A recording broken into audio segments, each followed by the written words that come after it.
Bonjour, vous avez mal aux dents?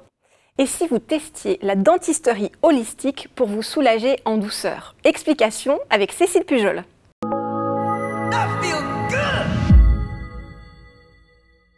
Bonjour Cécile. Bonjour Christelle.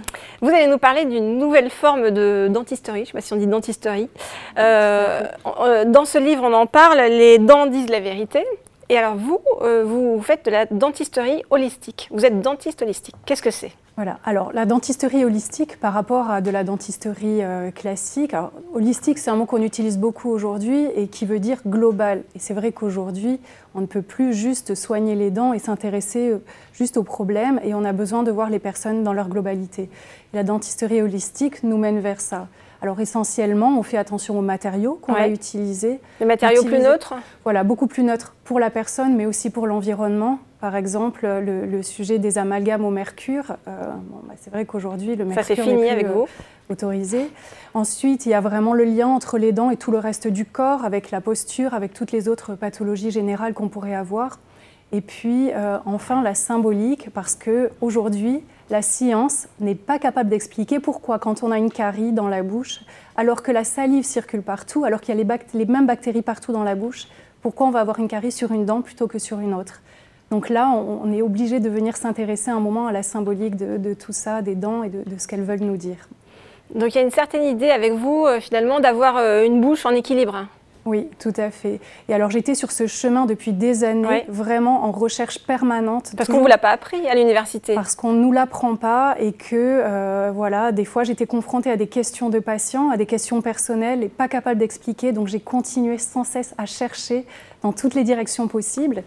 Et puis j'en suis venue à rencontrer l'OSB. Alors, qu'est-ce que c'est que ce nom barbare?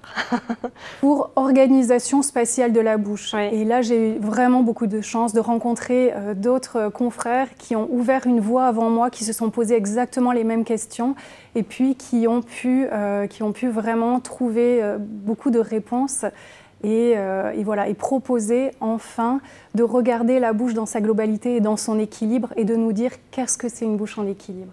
Donc ça a été un grand changement dans ma vie. Personnel et professionnel, et j'ai décidé de m'y dédier totalement.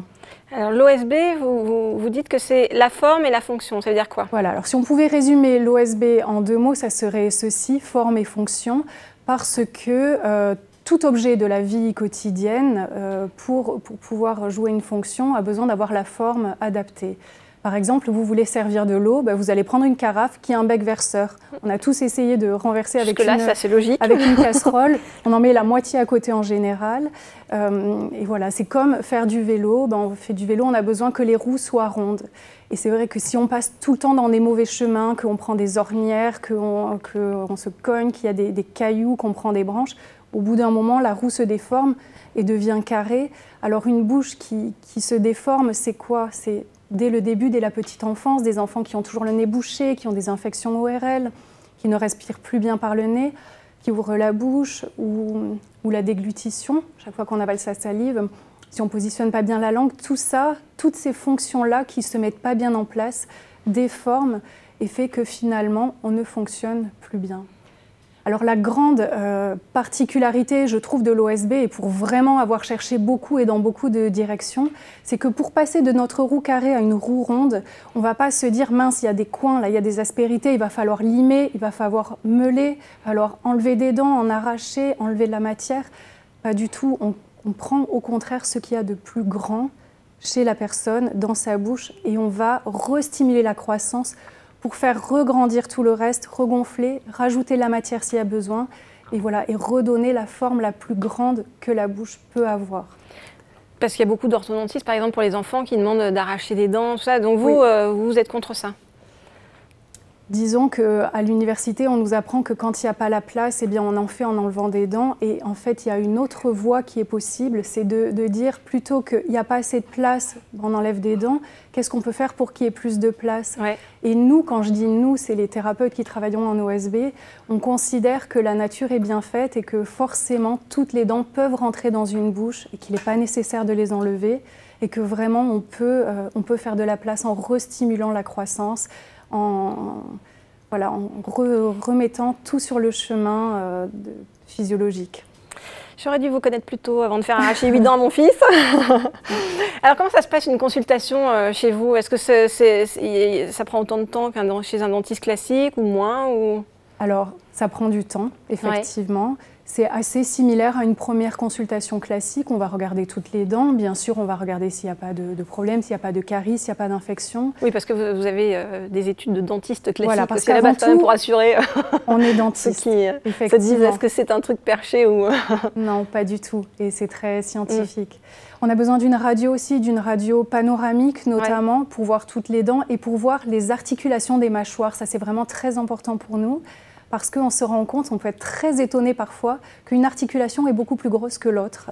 Et en fait, les gens souvent mastiquent toujours du même côté, et à force de mastiquer et de stimuler du même côté, on se retrouve avec un os plus gros et plus large.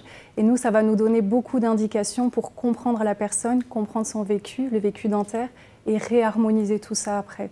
Et quand on sort de chez vous, est-ce qu'il y a des choses spéciales à faire ou Non, pas vraiment. On ressort peut-être avec une compréhension déjà, des réponses à certaines questions. Il n'y a pas un certain travail que doit faire le patient chez lui ou... Alors, quand on démarre la thérapeutique, effectivement, c'est vraiment un partenariat. Vous avez bien suivi, effectivement. En fait, j'ai suivi des études de dentiste il y a longtemps. Donc, il y a toute une partie de rééducation que l'on confie aux patients, effectivement. On va utiliser un petit appareil qui ressemble à une gouttière, qui ressemble à un protège-dents, que nous, on n'appelle ni gouttière ni appareil, mais qu'on appelle un activateur plurifonctionnel, parce que ça vient stimuler les fonctions. Ça permet de faire une barrière naturelle et que l'air ne puisse plus rentrer par la bouche, qu'on se remette à bien respirer par le nez. Ça nous permet de bien positionner notre langue à chaque fois qu'on avale la salive. Donc le patient va devoir faire des exercices chaque jour, suivant l'âge des enfants, de 5 minutes par jour aux adultes une vingtaine de minutes par jour. Et puis en plus de le porter la nuit. Donc ça, c'est pour tout le côté fonction, de tout remettre le corps en mouvement. Mais là aussi, si la forme de la bouche n'est pas adaptée pour avoir des bonnes fonctions, on n'arrivera pas à un bon résultat.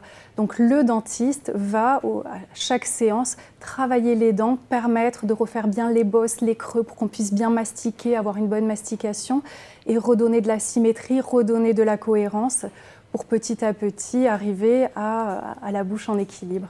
Et ce qu'il y a de bien, c'est que pour les enfants, par exemple, les tarifs, c'est sensiblement ceux d'une dentisterie classique, quoi. Donc, oui. Voilà, je crois qu'il va falloir s'y mettre.